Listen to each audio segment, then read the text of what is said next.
Hello everyone, कैसे हैं आप लोग। आई होप अच्छे होंगे। और फ्रेंड्स, ये वीडियो है जो आप लोग के कमेंट्स आ रहे थे उसी से रिलेटेड ये वीडियो है। और कमेंट ये था कि एक नहीं दो तीन बार ऐसे कमेंट आए, तो मैंने सोचा कि चलो एक इस पे ना ऑलरेडी एक वीडियो बना देती हूँ। क्योंकि ना अगर मैं इसका रिप्लाई दूंगी तो हो सकता है समझ में आए चीजें ना समझ में आए। सो इसीलिए मैं वीडियो के थ्रू आप लोग के जो भी डाउट्स है वो मैं क्लियर कर दूंगी।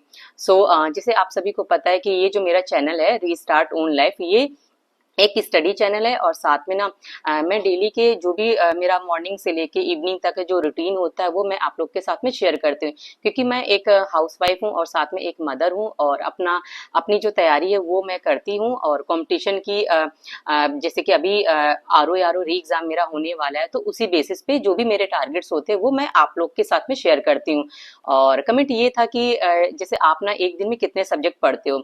सो देखिए, एक दिन में ना मैं 3 सब्जेक्ट का ही टारगेट लेके चलती हूँ, ताकि ना 3 सब्जेक्ट जो है वो आसानी से हम कर सकते हैं। क्योंकि ना पढ़ने वाले तो बहुत सारे लोग में हैं, हम 12-15 घंटे भी पढ़ते हैं, लेकिन फ्रेंड मेरे साथ ना बहुत सारी जिम्मेदारी है। सो इतने घंटे तो मैं बिल्कुल भी नहीं निकाल सकती, चाह कर भी नहीं निकाल सकती।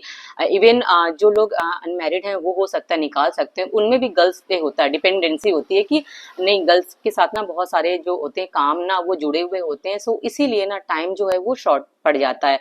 सो मैं तो एक मैरिड भी हूँ, साथ में हाउसवाइफ हूँ, घर को भी संभालना होता है, प्लस बच्चा है, बच्चे को भी देखना होता है, उसकी पढ़ाई लिखाई पूरी टेक केयर, सब चीजें मुझे मैनेज करनी होती हैं।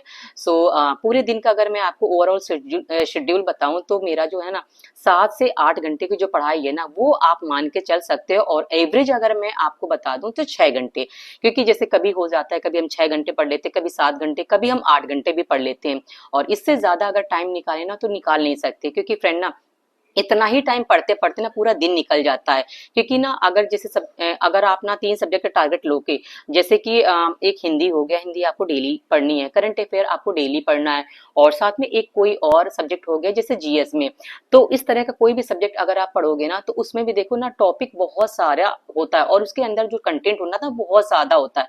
जैसे मैं एक कोई भी जैसे सब्जेक्ट अगर आपके साथ में शेयर करूं, अभी जैसे मैं पिछले दिनों से ना कुछ दिनों से यूपी स्पेशल पढ़ रही हूँ। तो मैं सोच रही ना कि हमारे जैसे एग्जाम आने वाला है, तो उस टाइम तक ना जैसे 10 से 12 दिन का, अभी मैंने इससे पहले आप लोग के साथ में पॉलिटी के जो टारगेट थे वो मैंने शेयर किए थे, और मैंने पॉलिटी का रिवीजन किया था। सो अभी क्या है कि जैसे कि मैं ना यूपी स्पेशल पढ़ रही हूँ, तो उसमें भी एक टॉपिक होता है, लेकिन उस टॉपिक के अंदर ना बहुत सारा कंटेंट होता है। सो अगर हम उसको ही पढ़ने के बैठ जाएंगे ना, तो हमारा ना 3 से 4 घंटे जो है उसी चीज को ना, एक ये टॉपिक है ना उसी के अंदर हम सब चीजें ना निकालने के लिए बैठ जाएंगे, एनालिसिस करने के लिए बैठ जाएंगे। और प्लस जैसे कि हमने कोई टॉपिक पढ़ा और इसके साथ में ना उसकी प्रैक्टिस की, तो वो जो टाइम है ना वो पूरा कंज्यूम हो जाता है। और फिर हमारे पास बचता है, जैसे अगर 3 से 4 घंटे हमने जीएस को दे दिया, और साथ में जैसे कि 1 से 1.5 घंटे हमने हिंदी को दे दिया, कभी कभी 2 घंटे भी हो जाता है। और ऐसे ही ना हम करंट अफेयर को भी टाइम दे देते हैं, जैसे 2 घंटे। क्योंकि 1 से 1.5 घंटे की अगर कोई ऑनलाइन हम देखते हैं ना, तो 1 घंटे की जो क्लास होती है ना वो हमारी 1.5 घंटे तक चली जाती है, आपको ये पता होगा। क्योंकि जब हम अगर हम रिकॉर्डेड देख रहे हैं ना, तो उसको ना पॉज भी करते हैं, और साथ में चीजें ना क्लियर करते हुए चलते हैं। क्योंकि उनका काम है तो वो तो सिर्फ पढ़ाते हुए चले जाते हैं, लेकिन हमारा काम है समझना। तो इसलिए ना हम क्या करते हैं, वो 1 घंटे की क्लास कब 1.5 घंटे, और कभी कभी ना 2 घंटे भी हो जाती है। क्योंकि ना उसको पॉज कर रहे हैं, फिर चीजों को उसी टाइम पे हम याद कर रहे हैं, या फिर अगर वो चीजें जैसे क्लास हमने देख ली, बाद में हम वो चीजें ना रिकॉल कर रहे हैं, तो वो टाइम ऐसे कंज्यूम हो जाता है। तो अगर आप ये देख लिए, 2 घंटे ये हो गया करंट अफेयर, और 1 से 1.5 घंटे अगर हिंदी हो गया, और साथ में 3 से 4 घंटे अगर जीएस हो गया, तो पूरा आप एवरेज लगा लीजिए कितना टाइम हो रहा है। तो ऐसे मेरा भी जो एवरेज जो टाइम है पढ़ाई का वो 6 घंटे होता है। और अगर आप ये मान के चलिए, कभी कभी देखो 6 घंटे की पढ़ाई हो जाती है, कभी कभी 7 घंटे की, कभी कभी 8 घंटे की भी पढ़ाई हो जाती है। और इससे ज्यादा जो है वो टाइम फ्रेंड नहीं निकलता है, क्योंकि इसी में पूरा दिन निकल जाता है।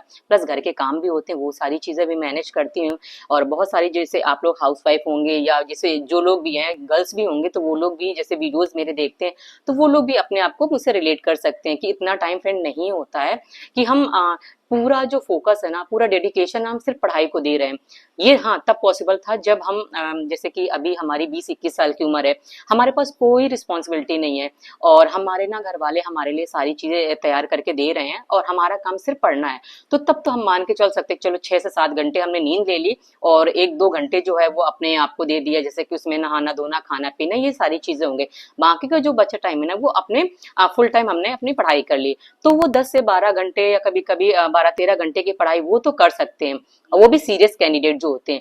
बट जैसे कि जिन्होंने अपनी तैयारी अभी शुरू की है, सो वो चीजें ना उनको इतने ही घंटे पढ़ने में फ्रेंड टाइम लगता है, क्योंकि वो सब चीजें ना रूटीन में एक ट्रैक में आने में टाइम लगता है। और देखिए फ्रेंड्स, बहुत सारे लोग की ये भी क्वेरी आ रही थी कि क्या आप सिर्फ आरओ या आरओ का ही तैयारी करते हो या किसी और अदर एग्जाम की भी तैयारी करते हो। देखिए अभी तो मेरे पास में जो आरओ या आरओ का है वही मैं अभी उसी की तैयारी कर रही हूँ। लेकिन जैसे कि मेरा ना जो ग्रेजुएशन के बाद जो मैंने कोर्स किया हुआ है वो टीचिंग का किया हुआ है, लाइक डीएलएड किया है। बीएड मेरा नहीं है, डीएलएड मैंने किया हुआ था। तो उसी से रिलेटेड अभी वैकेंसी जो है वो नहीं आ रही है, और जब उसकी वैकेंसी आएंगी ना तो मैं उसका भी फॉर्म फिल कर दूंगी। क्योंकि ना देखो, हम ना एक एग्जाम के भरोसे नहीं बैठ सकते। बाई चांस मान लीजिए एक ही एग्जाम की तैयारी कर रहे हैं और वो पेपर ना, देखिए अभी भी देखो आरओ का एग्जाम ना 2 साल से नहीं हुआ है। मान लो हम उसी की तैयारी कर रहे हैं और कभी ऐसा होता है ना कि बहुत ज्यादा नहीं पढ़ पाते हैं या कम पढ़ पाते हैं, लेकिन एक ट्रैक पे तैयारी नहीं हो पाती है। क्योंकि 4-5 महीने तो देखिए कंटिन्यूअस पढ़ सकते हैं, लेकिन जैसे बीच में अभी ब्रेक लग गया तो उस चीज को ना कंटिन्यू करने में टाइम लगता है। तो क्या है कि अभी वैकेंसी भी नहीं आ रही है टीचिंग की, तो अगर वो वैकेंसी आएंगे तो उसका भी मैं फॉर्म फिल करूंगी। क्योंकि मेरा ना डीएलएड है और साथ में मैं जैसे कि सीटेट पेपर 1 पेपर 2 ये चीजें मेरी क्लियर है, यूपी टेट भी मेरा क्लियर है। तो और बहुत अच्छे नंबर भी आए हैं, मतलब बहुत ज्यादा नहीं लेकिन इतना है कि मुझे अपने नंबर ठीक लगते हैं। कि जैसे जब मैंने मेरा जो डीएलएड है वो 2021 में मेरा हो गया था कंप्लीट, और इसके बाद में कोई वैकेंसी नहीं आई हुई है। और यूपी में बात करें तो आ ही नहीं रही है, और सेंट्रल पे भी देखो नहीं आ रही है। अब सुनने में आ रहा है कि केवीएस की शायद वैकेंसी आने वाली है। जब मैंने अपना ये डीएलएड कंप्लीट किया था तो मैंने तभी यूपी टेट और साथ में सीटेट ये दोनों ही चीजें मैंने क्लियर कर लिया था। और जब मैंने सीटेट पेपर 1 दिया था तो उसमें मेरे जो फर्स्ट टाइम पे ही मैंने क्लियर किया था तो उसमें मेरे मार्क्स आए थे 110। और जूनियर के पेपर मेरा नहीं दिया था, जब जूनियर का पेपर मैंने सेकंड टाइम दिया तब मेरे आए थे उसमें थोड़ा सा, जो पेपर 1 था प्राइमरी वाला वो उसमें 2 नंबर कम हो गए थे, यानी कि 108 आए थे। और जो जूनियर वाला था उसमें भी 100 के अप्रॉक्स नंबर आए हुए थे। और जैसे कि यूपी टेट है, यूपी टेट भी मेरा क्लियर है। तो यही है, अभी तो कोई टीचिंग की कोई खास वैकेंसी आ नहीं रही है, इसीलिए मैंने जो आरओ का एग्जाम फिल किया था और वही एग्जाम में अभी जैसे 27 जुलाई को होने वाला है तब मैं दूंगी।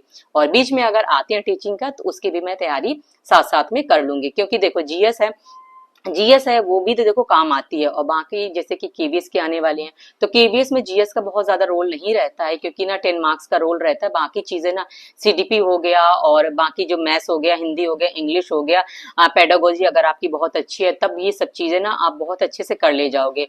और देखते हैं, क्योंकि ना जैसे सीडीपी है वो भी मुझे मेरी अच्छी रहती है। क्योंकि ना जब मैंने फर्स्ट टाइम पे दिया था ना तो उसमें दोनों ही जैसे 30 नंबर के आते, तो 30 में से जैसे 29 हो गया सीटीपी में हो गया, और पेपर 1 में भी ऐसे ही पेपर 2 में भी।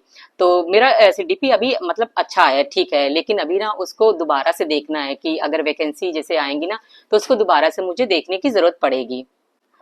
आई होप आपके डाउट जो भी थे वो मैंने क्लियर कर दिए हैं। और जैसे बीच में क्या होता है, मुझे टाइम मिलता रहता है तो वो मैं थोड़ा सा बीच बीच में सीडीपी वगैरह देख लेती हूँ, ताकि ना टीचिंग की जो वैकेंसी आए तो उसमें उसको भी मैं एग्जाम दूं। क्योंकि देखो फ्रेंड, एक एग्जाम के भरोसे तो मैं तो बिल्कुल भी नहीं बैठती, और ना ही मेरी ऐसी एज है कि अब मैं एक एग्जाम को लेके फोकस करूं। क्योंकि अगर जैसे कि आफ्टर 30, जैसे कि 30-35 साल के अगर आप हो चुके हो ना, तो अब आपके पास में कोई ऐसा चांस नहीं है ना कि आप ना सिर्फ एक एग्जाम के भरोसे बैठे रहो। जो भी आपके पास में अपॉर्चुनिटी आ रही है आप उसको जरूर फिल करो। यही चीजें हैं, मैं भी फिल करती रहती हूँ। फॉर्म वगैरह जो आएंगे टीचिंग के आएंगे तो उस पर फोकस करूंगी।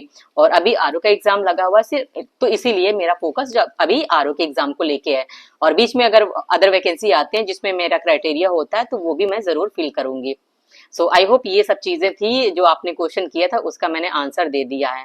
चलो फ्रेंड, इस वीडियो को मैं एंड करती हूँ। और अगर आपकी कुछ भी क्वेरी और रिलेटेड है कुछ भी किसी भी टॉपिक पे तो आप मुझे कमेंट करके पूछना, मैं उस पर वीडियो बना दूंगी।